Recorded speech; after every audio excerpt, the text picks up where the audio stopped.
Bonjour à tous et bienvenue dans cette nouvelle vidéo d'analyse technique journalière. Nous sommes aujourd'hui le vendredi 26 janvier 2024 et nous allons effectuer un tour de table des marchés grâce à notre robot Vision de FBT forexbaskettrading.com. Avant toute chose, si vous voulez utiliser le même robot que j'utilise pour mes analyses, il vous suffit d'aller sur le site forexbaskettrading.com et vous allez pouvoir en bénéficier en entrant votre adresse email, votre numéro de compte de trading, le code CAPTCHA et vous cliquez sur Activate. Ensuite, vous pouvez télécharger le robot en version MT4 ou MT5 ici et vous allez recevoir un email avec votre adresse email qui va être codée et une fois que vous installez le robot, comme ici, vous cliquez sur F7, vous pouvez entrer votre adresse email que vous avez reçue, vous cliquez sur OK et vous allez avoir votre licence active.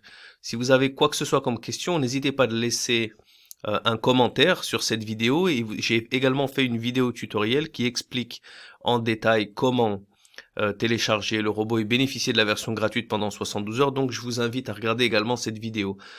Alors, durant les dernières journées, on est rentré dans une phase de distribution et elle a été confirmée parce que regardez, on était hier et aujourd'hui on a gagné un tout petit peu ici en chiffres, mais rien de bien intéressant. On était sur du zéro pointé partout.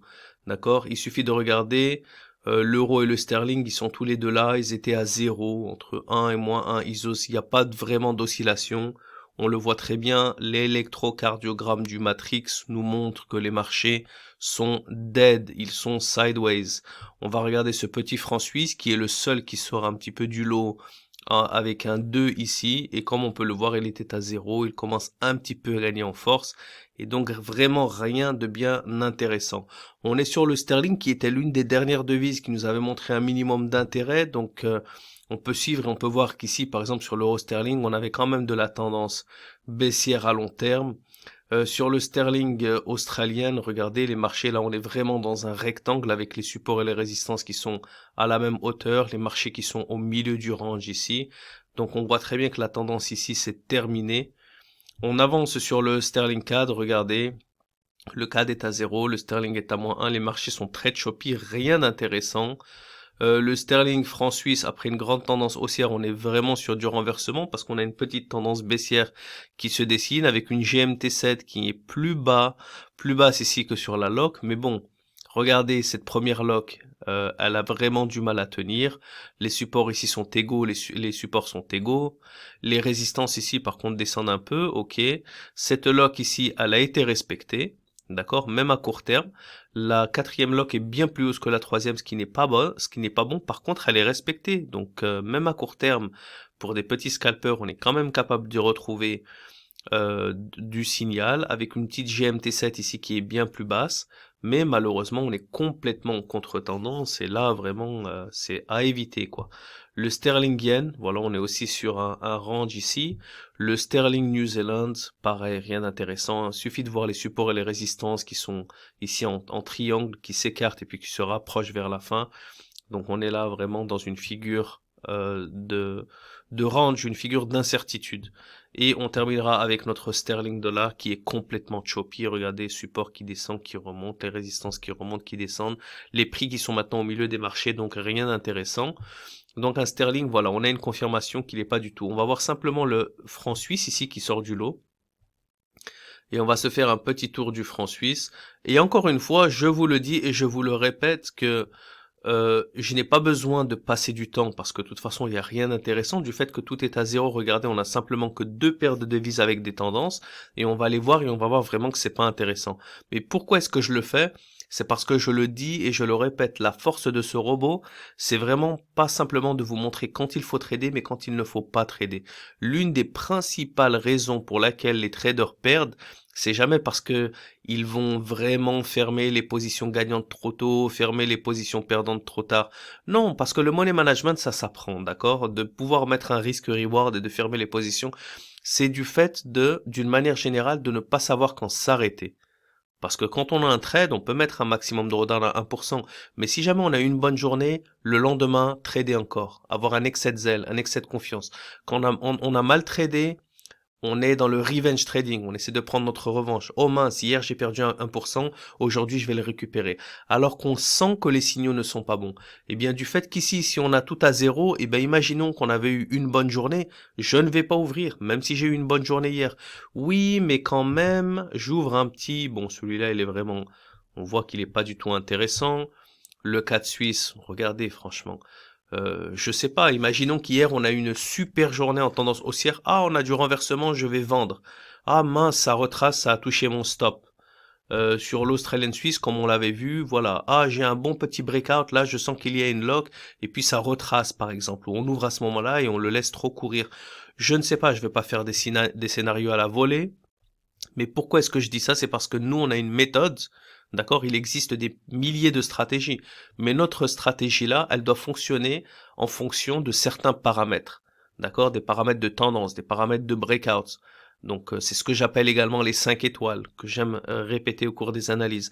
Ben, lorsqu'on a passé 5 étoiles, on a une différente risk aversion ou risk appetite, un appétit au risque. Si on a simplement que 3 étoiles, on peut prendre le risque. Mais si on a 0 étoile, bien là, il faut vraiment, parce qu'on ne respecte pas notre stratégie, donc il faut laisser de côté.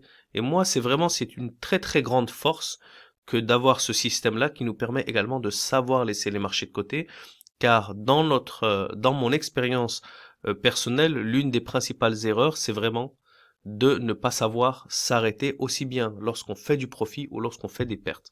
Donc on avance un petit peu dans l'analyse et on regarde notre franc suisse qui a 2. Bien clairement ici les marchés sont très très choppy. D'accord, on peut être excité ici à ouvrir une position d'achat. Non, notre range est ici. On n'a vraiment pas de tendance à long terme. Si on devait donner des notes, par exemple, ben, on n'a pas de tendance long terme, court terme, 0 étoile. Les supports et les résistances, ça monte, ça descend, c'est proche, il n'y a aucune tendance, 0 étoile. Il n'y a pas de tendance. Il n'y a pas de lock. D'accord? On peut pas avoir une lock. Ici, les prix ne suivent pas une tendance. On est sur un plus haut du marché. Déjà, les prix ont retracé maintenant. Et on n'a aucune GMT7. Donc, c'est du 0 étoile, malheureusement. D'accord? Ici, on avait une très bonne tendance. Voilà, là, on a quelque chose d'intéressant. On avait une très bonne tendance à long terme. On est redevenu sur une tendance à court terme. Donc, 0 étoile à cause de la tendance long terme. Les supports et les résistances, on peut quand même, c'est assez intéressant. On a des bons supports. On a une petite remontée ici, rien de bien grave, mais les résistances sont bien régulières. Allez, on lui donne une étoile pour le support et les résistances. Cette lock-là n'a pas été respectée. Cette lock-là, elle tient, cette lock-là tient, et cette lock-là, elle tient de manière magnifique. Allez, on lui donne l'étoile des locks. On est sur du 2 étoiles. La GMT7, qui est juste sur le breakout, on lui donne 3 étoiles. Il n'est pas sur les plus bas des graphiques, on n'a pas l'étoile bonus, et il a passé le breakout en même temps que la GMT7, on lui donne 4 étoiles. Donc maintenant, on est du 4 étoiles sur 5, ou si on compte l'étoile bonus, sur 6. Est-ce qu'on est prêt à prendre le risque? C'est justement ce que je vous dis. Si on a une très très bonne corrélation sur le franc suisse et qu'on a 4-5 paires comme ça, on se dit d'accord, je vais sacrifier la tendance long terme, mais je crois au renversement. Personnellement, encore une fois, l'étoile la plus importante, et c'est pour ça que je commence toujours avec cette étoile, et c'est pour ça que les graphiques, on ne les a pas zoomés et que on montre cette tendance à court terme, et également on montre ici graphiquement où est-ce que sont les marchés à long terme. Sinon, on aurait simplement zoomé, on aurait dit c'est bon, on a une petite tendance ici, on rentre. Non, parce que le multi-time frame analysis est extrêmement important. Si on veut s'approcher de la perfection en termes de signaux, il faut prendre en compte la tendance en long terme. On avance avec le sterling, on l'avait vu celui-là sur le sterling, pareil, on a une contre-tendance ici. Lui, par contre, les supports et les supports et résistances sont pas bons, long terme n'est pas bon, le lock n'est pas bon. Voilà, la lock, elles ne sont pas, celle-là est respectée, mais celle-là est beaucoup plus haute. Donc on pourrait lui donner une demi-étoile.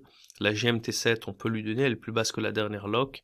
Le breakout est en train de se passer, même s'il n'est pas au plus bas, et on n'est pas au plus bas. Donc d'une manière générale, on est peut-être sur du 2 étoiles. Donc si on a simplement un euro suisse à 4 étoiles en contre-tendance et un sterling suisse en contre-tendance à 2 étoiles, est-ce qu'on va prendre le risque d'ouvrir un basket avec ces deux paires? C'est la question qu'il faut se poser. Et là, par exemple, voilà, on n'a pas de tendance, on n'a pas les supports et les résistances qui nous montrent quoi que ce soit, on n'a pas de lock, on a un breakout ici, mais donc on peut pas lui donner vraiment une bonne note malheureusement. Le dollar suisse, voilà, le dollar suisse, il a une bonne tendance, mais là, les prix, les résistances montent et descendent, les supports descendent et montent. Donc, d'une manière générale, on peut comprendre que si vous voyez des vidéos où il y avait eu des grosses opportunités, on en a eu cette semaine également, vous allez comprendre qu'on est capable de présenter les marchés avec beaucoup d'engouement, avec beaucoup de passion.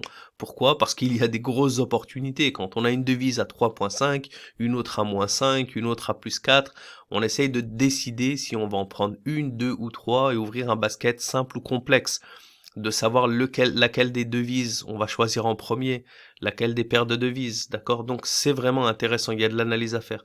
Mais là, on est vraiment entré dans la phase de distribution où les marchés sont en train de se rechercher.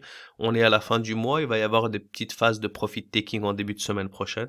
Donc on analyse bien gentiment, on laisse les marchés reprendre leur souffle, cette phase de distribution terminer son cycle et se transformer en phase d'accumulation pour ensuite nous retrouver nos opportunités lorsque lorsque l'indicateur Power va bien s'allumer avec des chiffres intéressants. Donc voilà, c'est ainsi que se termine cette analyse journalière.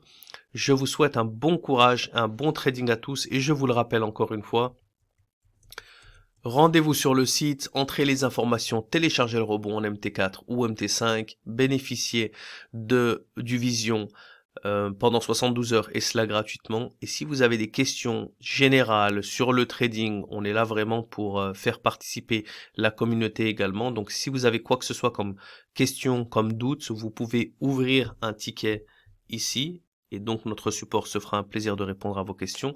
Ou sinon tout simplement laissez votre question en commentaire dans cette vidéo. Et puis on y répondra également.